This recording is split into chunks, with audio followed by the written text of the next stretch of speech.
One of the things that you talk about, that sort of the change in internal processes and that internal relationship management approach you've got there.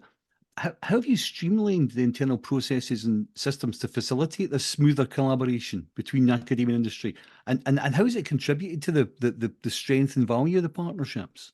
Yeah, so in terms of the strength value, hugely. So we spent quite a lot of time looking at, and we're still kind of going through that process, but in terms of adapting the processes that are in place for, everything from consultancy, knowledge transfer partnerships, all the type of things that my team focus on. How do we look at that and make sure it's as quick and efficient a process for clients as possible?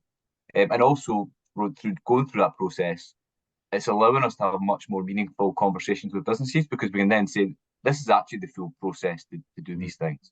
And we've tried to introduce some clever things at the start of the processes to make sure that that is the correct route for a client. So it might be, rather than filling in a 20-page application, it's maybe a kind of short 1.5 page overview of what we're thinking about doing, to then go to a funder or to have a conversation internally to say, is this the right route? And that kind of saves a lot of kind of time and hassle further down the line.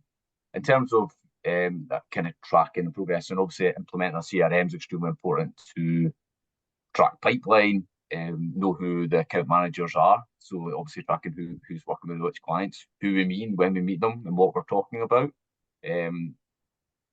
How many of these things are actually leading to won opportunities, if you like, and also importantly, which are leading to things that haven't won. So why haven't they won? What's happened? And using all that information to drive us forward. Really, that's ultimately what we're trying to do. Without having that information or at hand, it becomes very difficult. And we often get asked to obviously report on things. Who we're working with, who are our key partners, because that's not only just valuable for us; it's valuable for a lot of teams in the university. If we're putting a substantial research bid in, we need to know if there's businesses we're working with in that area that could then contribute to that work, either at application stage or if it's successful and further down the line. So I think all those things are probably equally as important. The better policy, the better kind of process we have in place, and we're also looking at kind of some policies and stuff as well to make sure they're up to date and modernised to kind of make things smooth, as well as the processes, and then having access to that data and a kind of CRM to make sure that that's all being tracked.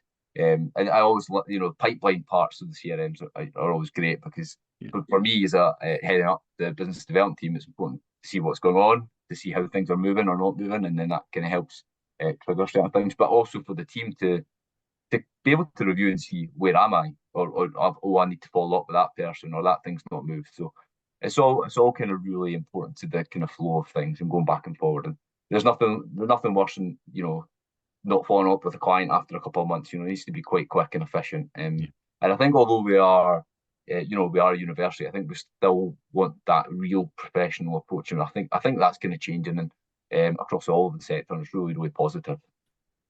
Excellent.